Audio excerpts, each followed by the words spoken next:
عندي 106 سنين 106 سنين الحمد لله.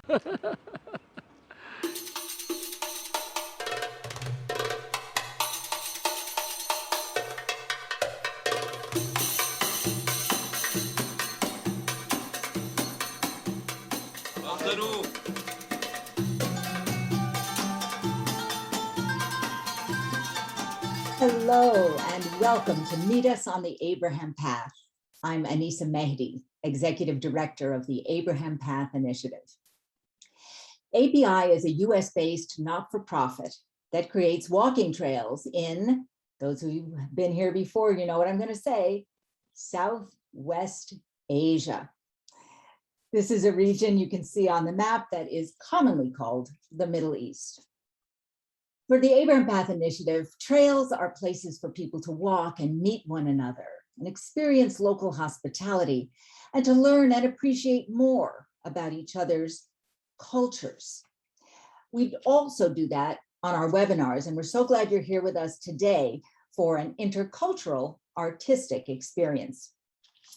Today, we take you live into the studio of a furniture maker and decorative arts master. Joining us from Amman, Jordan, is Motaz Hamoush. Ahlan, Mohammed. How are you? It's good to see you. Motaz was born in Syria, and he fled to Jordan during the civil war in his homeland. We will see him work with wood, mother of pearl, and tin thread, creating furniture pieces that we will see later in the program. And beside him is Salma. Hi, everyone. Hi, Salma. Salma Al Qatawneh is the head of design and production at Turquoise Mountain, and she will translate for Motaz and also tell us more about the project of Turquoise Mountain and their important work in cultural heritage preservation. So glad you're here. And then behind the camera, we have Salma Al Qatawneh. We're so glad you're here, and thanks for showing us around. Hi. Hi, everyone. Hi. I want to welcome all of you in the audience. People here from England, Jerusalem, Brazil, the Netherlands, Malawi, Canada, the Philippines, China. And in the US, we have New York, Arizona, Maine, California, and I'm here in New Jersey.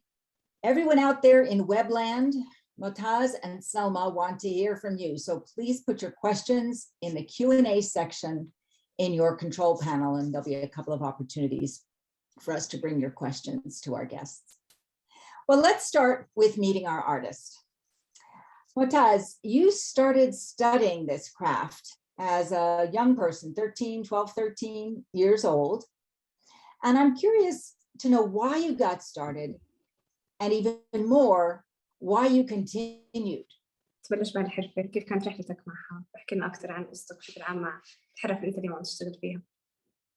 أنا معتز حموش من سوريا دمشق. بلشت بهاي الحرفة كان عمري 13 سنة. I'm Motaz Hammoush. I started learning about this craft when I was 13 years old. I started learning it between at the summer break, between the break and the school. And he actually went to the workshop where there are master artisans who are practicing these crafts in Damascus. And as a kid, being influenced by or being in a context full of these nice and beautiful crafts, he fell in love with these details, and he loved it because it's a bridge between the past and the present, and he loved the authenticity and the traditions and culture that he can feel when he's looking at the old pieces and seeing the master artisan practicing this craft with love and passion. It has built this let's say, love for this craft, where he actually wanted to learn more about it. And he mentioned that the master and skillful artisans that are called in Arabic Sheikh al-Kar, who is the master artisan who used to teach them the techniques of the craft. And from him, he got to learn every single detail about the craft, the old patterns, the technique, the materials.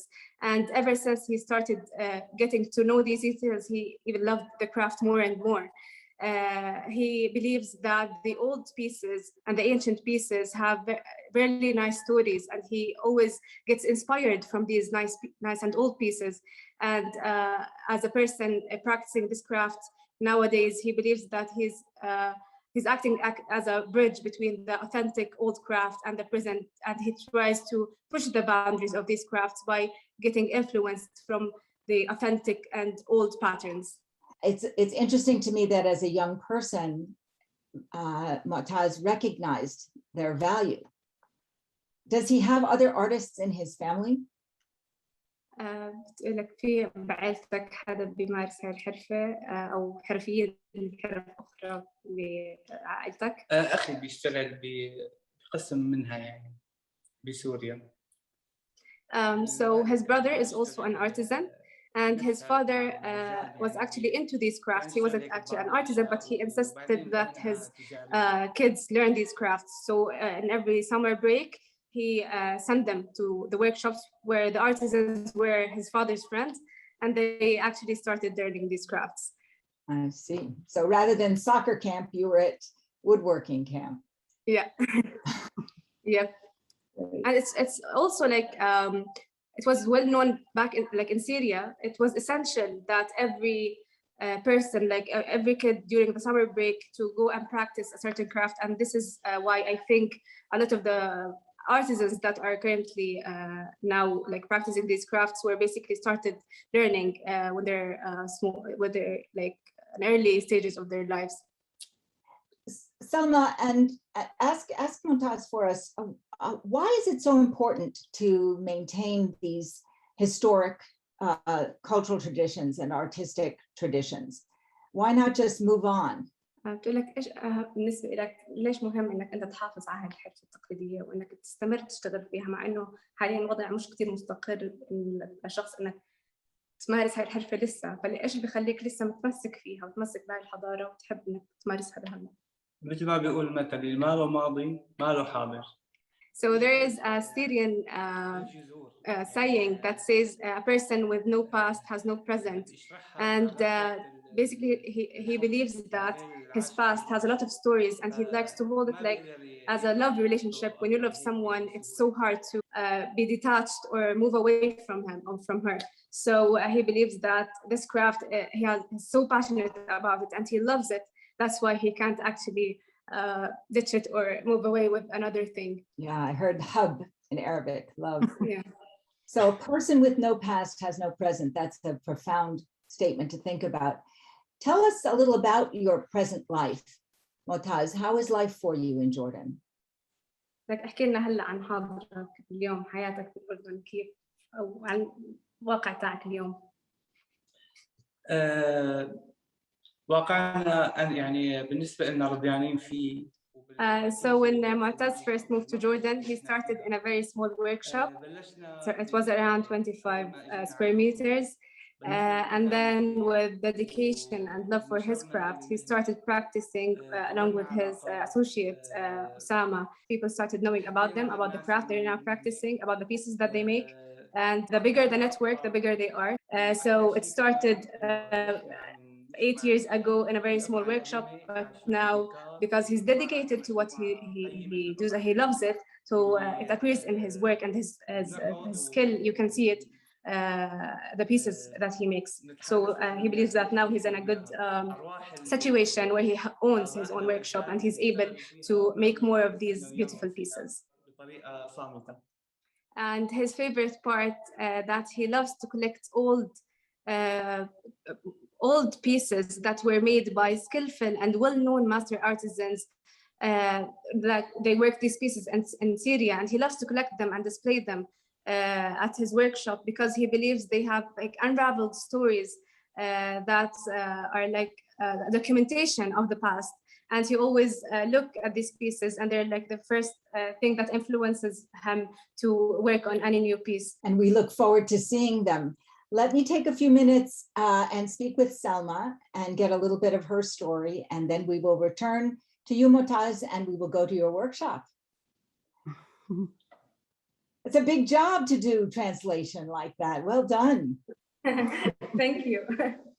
So Selma, is Jordan your home? Yes, I'm originally from Jordan. I'm from the south of Jordan.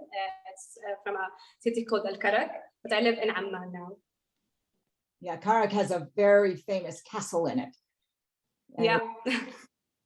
and among other things, of course. Of course. Yep. So what drew you to Turquoise Mountain? What inspires you about the work of this organization? So, like as what Motaz has just said, I believe that the past has very nice stories, and the authenticity of the past was always inspiring to me. My background is interior architecture, and during my studies, I was always inspired by the old architecture, especially in Amman. There are many heritage and old like architectural sites and buildings, and that was always inspiring to me. And I believe that these places and pieces and crafts, they have soul. I was always into materials, and like when I was still studying, I wanted always to do a master's degree in furniture design. And then when I encountered like Turquoise Mountain, I believe that this is my dream coming true. It's basically working with master and skillful artisans that are holding these traditions and they're practicing it. It's basically you're not only encountering like the tangible heritage, but also the intangible heritage that is currently endangered and it's facing a lot of challenges. So I always believed that I wanted to do or to work with something that has a purpose. So as a person with all of these missions in my mind, I believe that I'm in the perfect place with Turquoise Mountain because like I saw my dream come true working around these authentic and old crafts from our heritage that I believe that we have to hold into. And what does Turquoise Mountain mean? How did that come to be the name of this NGO? Turquoise Mountain is a mountain in Afghanistan, actually. So it started 15 years ago in where they rebuilt a very old and ancient city, a town in Kabul that was actually in a very bad shape. And then they started creating jobs for the people or the local community by making them re-practice the old crafts of that city. Because many of the artisans back then were actually, they stopped practicing these crafts due to many circumstances. This NGO was created by Prince Charles, right? Yeah, it started by Prince Charles. And he sent Rory Stewart, who was our founder, to Afghanistan, where the story all began. Fantastic. So that's also a very good story for us to be aware of, because intangible and tangible cultural heritage are treasures. They're historic human treasures. And every time we lose some, we've lost some of our own humanity. Bravo. Abraham Path Initiative is also involved in intangible cultural heritage preservation, and it makes us, it enriches our souls. Yeah. 100%. Well, let's just take a moment and ask Siba if she would show us a little bit more of this room we're in. We see beautiful pieces behind you. What is that? We're in the gallery now, the gallery part of Motaz's studio complex, which is in the industrial section of Amman. We'll hear more about the showroom later on, but you can see some of the pieces he's made and some of the pieces he's collected. And now what I'd like us to do is walk to the back to the studio itself and see some of Motaz in action and getting some of his work done. And while we do that, Salma will explain some of the processes.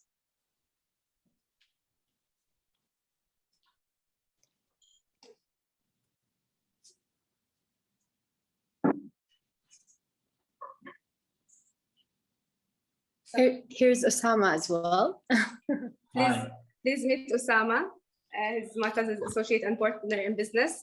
They actually met in Jordan. They knew about each other in Syria, like they knew each other's names, but they never worked together back in Syria. And then when they moved to Jordan, they were actually able to meet each other. And this is where this network started. They built their own network in Jordan by meeting each other and started working together and building this beautiful workshop. So basically the mother of pearl crafts starts by drawing these patterns on the piece of wood and then carving the parts out, then starting inlaying the tent threads around. And if you look at this piece, which is a prepared piece, so it's like basically it starts as a pattern that's drawn on this wooden piece, and then they start by carving these pieces out by using a chisel, and then the inlaying part starts. So it starts as a drawing, then carving, and then inlaying the 10 threads as far as Salma showing us now. And as you see, like the 10th thread is very thin, and it actually moves with his movement actually to create these floral patterns and floral shapes.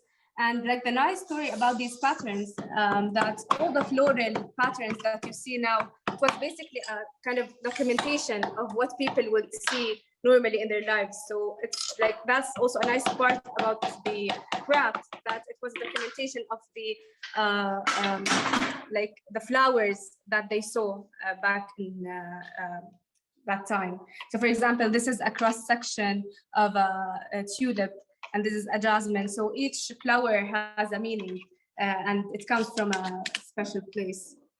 The next step, Motaz will show us how he inlays mother of pearl.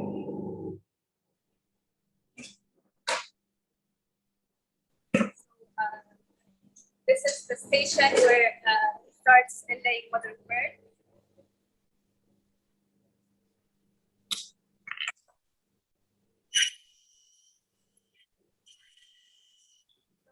Mother of pearl comes as a shell like this. So they start by cutting it into like random smaller pieces. And then Motaz starts by holding these pieces and using this filing tool to make the shape.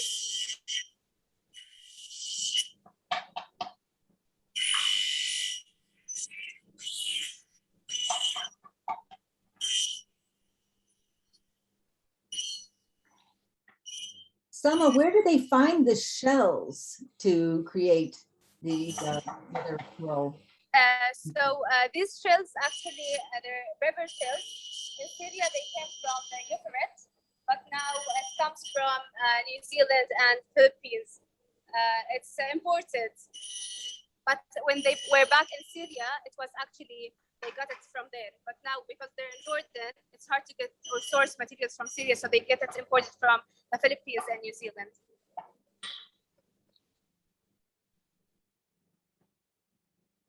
So as you see, like Motaz tried multiple times actually to perfect this shape.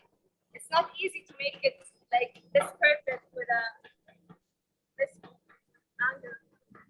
So he tries multiple times until he lays it in its desired place.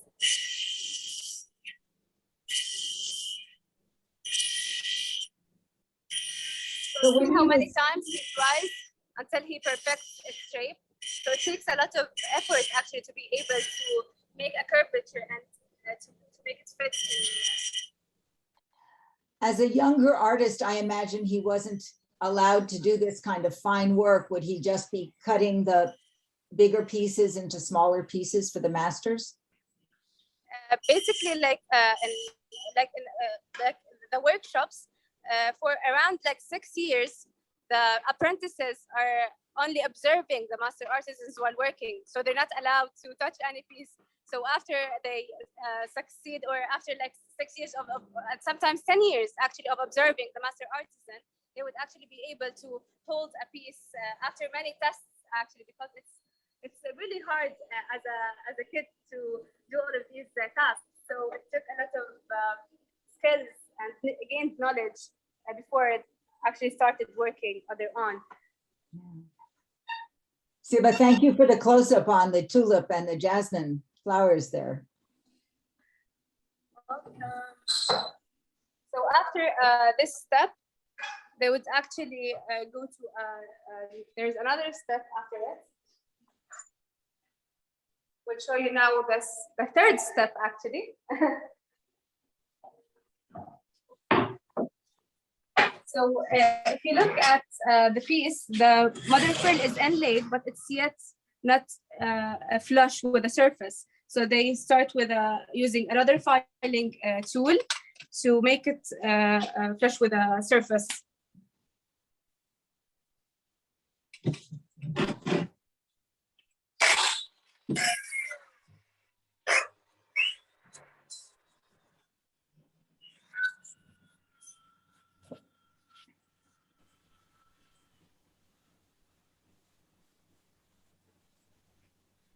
Amazing.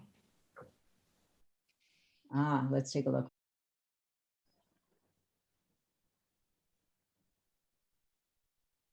Yeah. So after this step, it depends on the piece. So sometimes it goes to like a carving tool, and then to assembly process. So now he's gonna show us how he.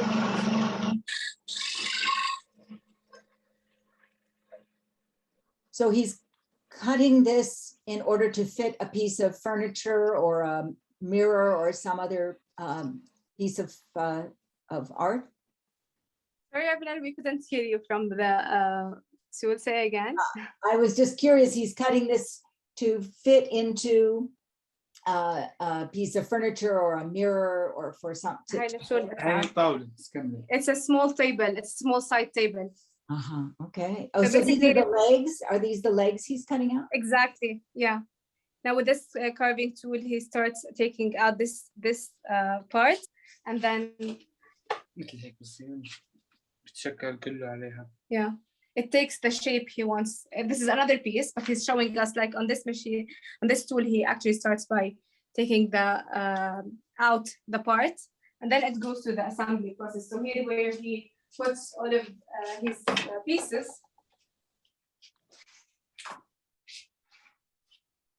So then the prepared pieces set here before they go to the carpentry part where it gets assembled, and then the finishing part.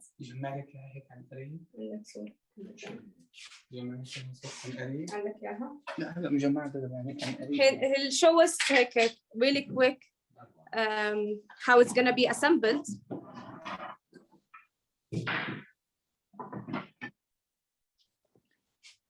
of these individual pieces, each of these pieces really is painstaking work and doesn't happen in a day. How long does it take to make some of these pieces, Selma?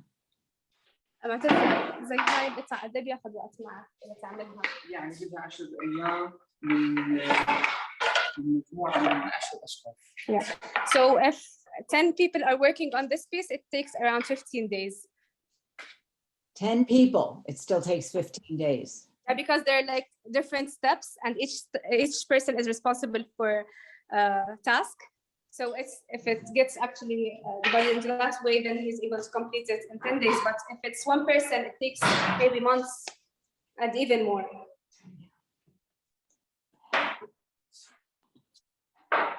And are there stages after the assembly still, or is there adding? Yeah, they start out like the finishing, because they apply a certain finish on wood and mother of pearl to protect it. Like sometimes it's lacquered or oils to protect the wood.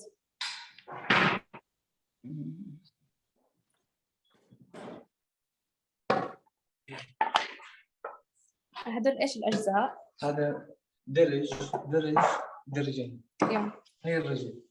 بيشبه هذا. He's showing us a piece. It's behind the scenes of another piece that he has.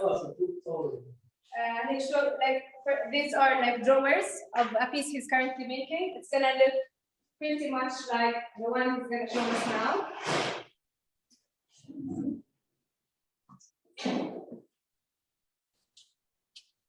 So the piece you just saw, like the drawers, they're similar to this piece. They're drawers. And if you see, this is a very old technique, basically being all fully inlaid with mother of pearl. And that's not what they do anymore. Now it's alternating with the wood. Yeah, exactly. When did this technique go out of fashion, this fully inlaid, which is extraordinary to look?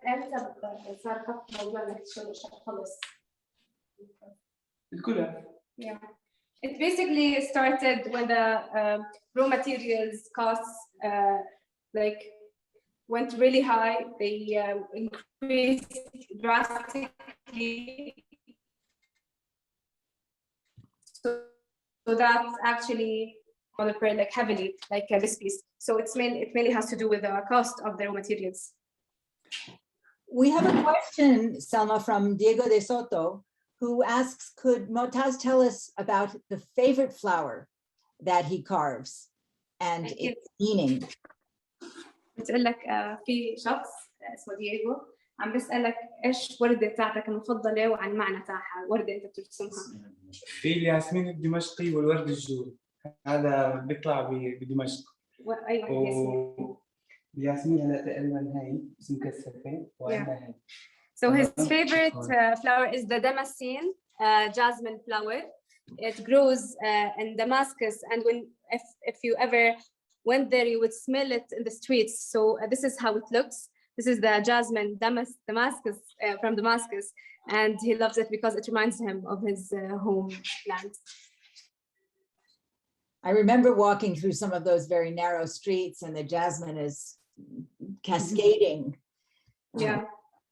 From بالشام وين ما بتروحي بتشمي ريحة الياسمين. In Syria, wherever you go, you smell the jasmine. Jasmine. Yeah. Are you growing some jasmine here in Jordan also, Motaz? زرعت ياسمين هون بالأردن. لا لسه. Not yet. إن شاء الله قريبا. Soon. زرعناها بالقطع. No time for gardening. He lays it in the pieces. Indeed.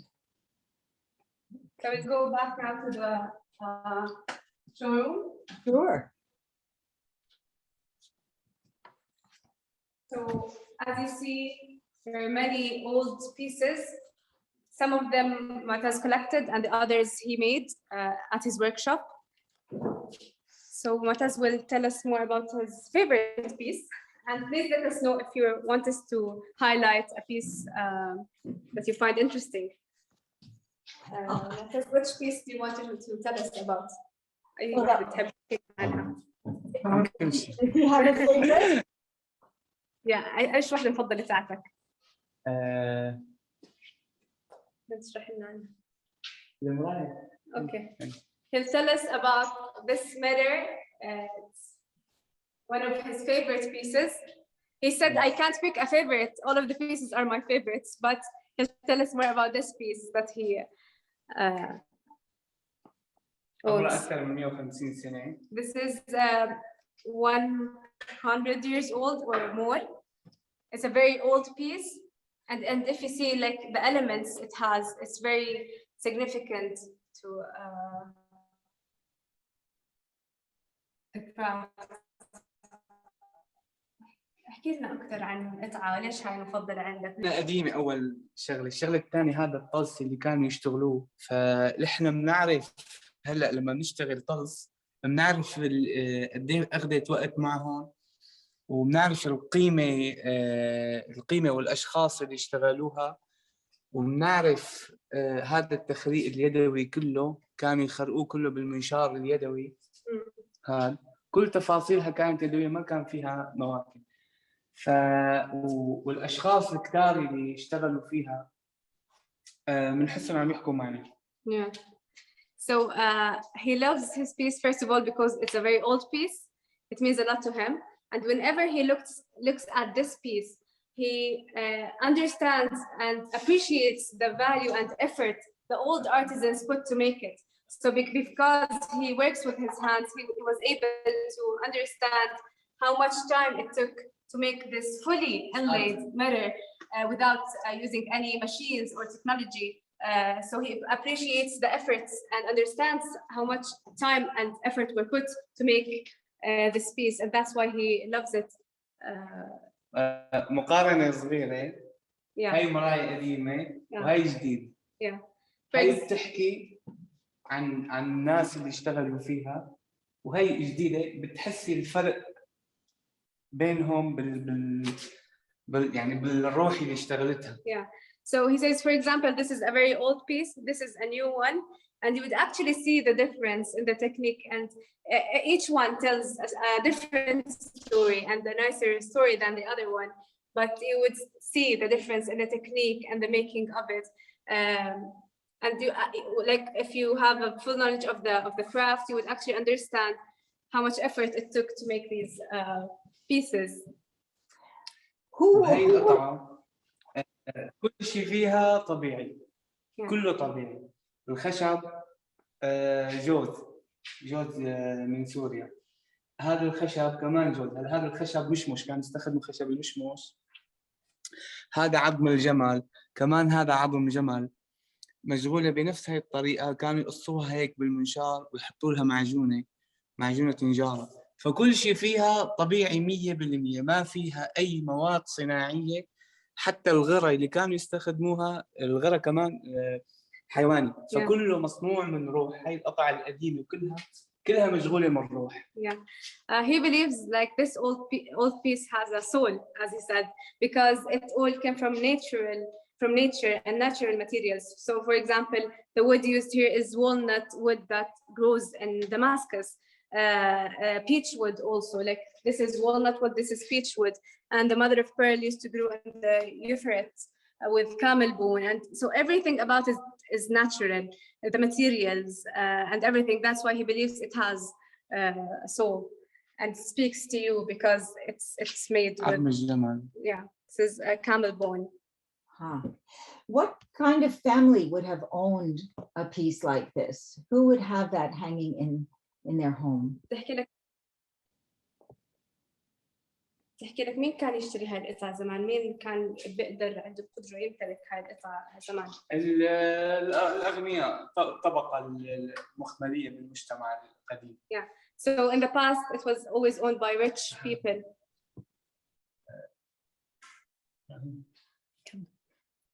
Makes sense. Yeah. كانوا يشتروها الطبقة يعني بوقتهم، بهذاك الوقت كان زمن الإقطاعيين وزمن البشوات والبكوات فكانوا هاي الطبقة الأغنياء اللي كانوا يقتنوا هاي الأشياء.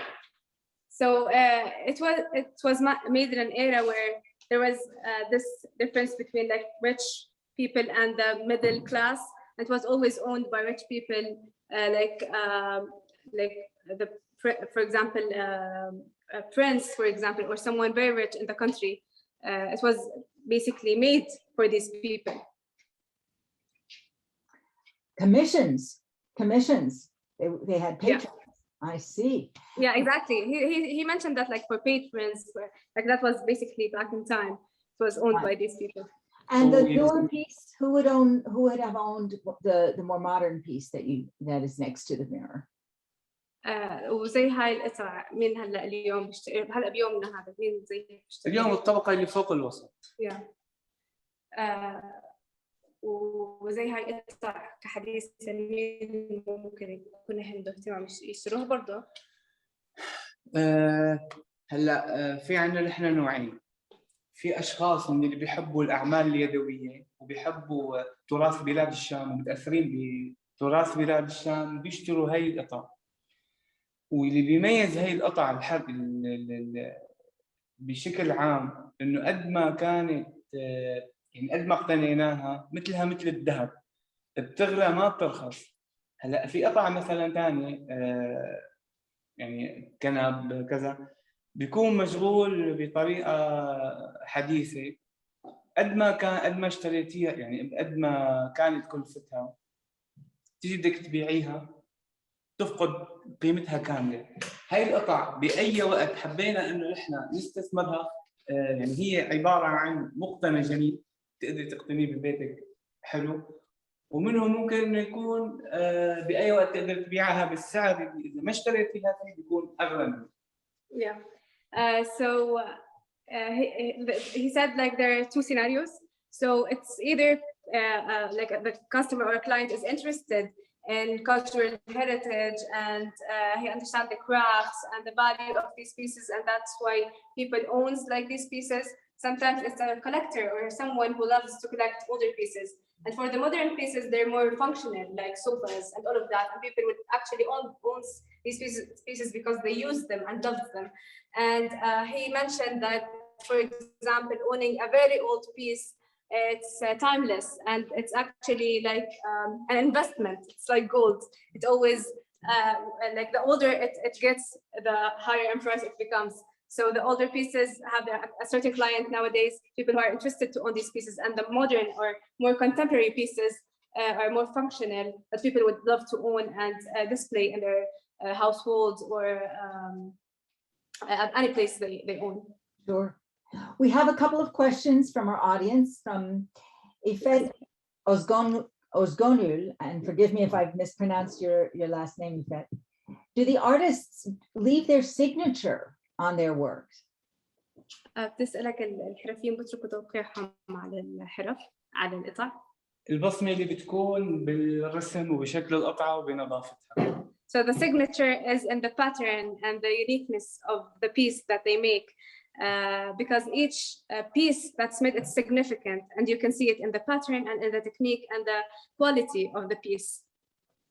So artists would. So this is their signature. يعني احنا ممكن نعرف القطعة، نعرف الشخص اللي اشتغلها من شكل القطعة ومن طريقة الشغل تبعه. So he would recognize the old pieces by looking at the technique. So back in Syria, there were like well-known master artisans practicing these crafts, and they would actually recognize their pieces from the technique that's being worked or the patterns that are inlaid on the piece itself. And do you think that will happen going forward, Motaz? Will people recognize your work and say, ah, that's Motaz Hamoush? قلت لك بتآمن انت هلا اليوم بعد ان شاء الله سنين الناس بصيروا يميزوا هذا شغل معتز وكل بصمتك؟ حيقولوا. They will. Inshallah. Inshallah.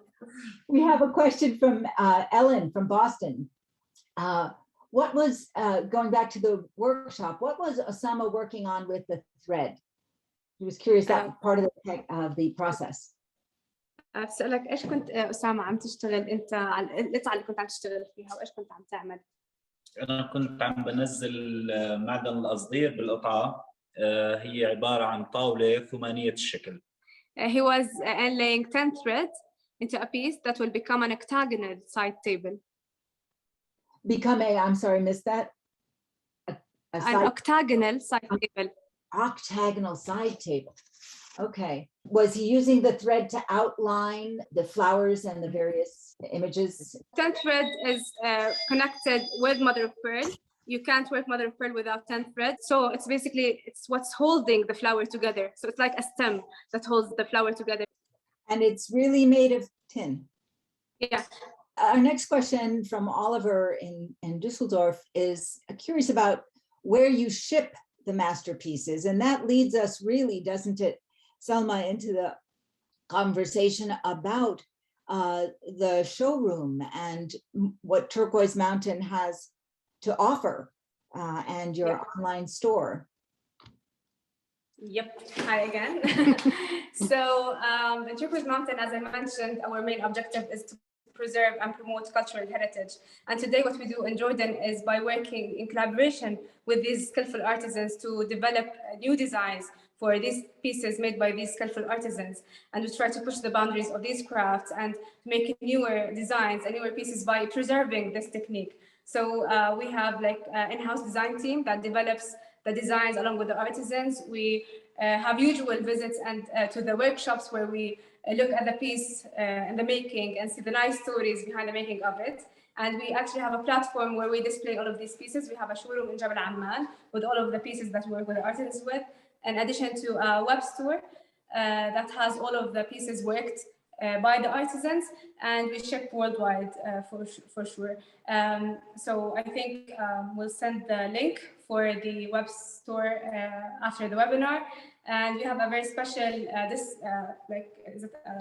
a promo code for people to use as a special discount on the pieces that you like. But just I want to mention that the online shop is not shoppable. So if you have an inquiry on any piece, you can email the salesperson. The sales email is right on the website. You can email them inquiring on any piece, and they will send you the cost, with the shipping cost, and all of any inquiries you have on any of the pieces. And for the older pieces at Motaz's workshop, you can also we can connect you with him through us. So if you're interested in a very old piece, we can also connect you with him. So you can also